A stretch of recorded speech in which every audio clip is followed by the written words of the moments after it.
হবে।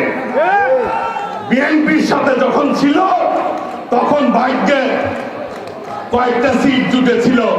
96 সালে এই পতিত স্বৈরাচার ফ্যাসিবাদের সাথে আন্দোলন করে নির্বাচন করেছিল, ভাগ্যে 3 সিট ছিল।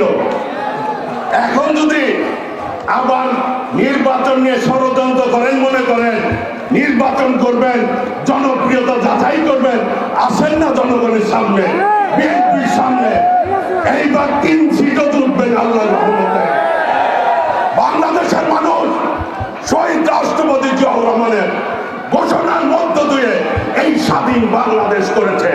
30 লক্ষ শহীদের রক্তের বিনিময়ে, 2 লক্ষ মাগুনের ইজ্জতের বিনিময়ে।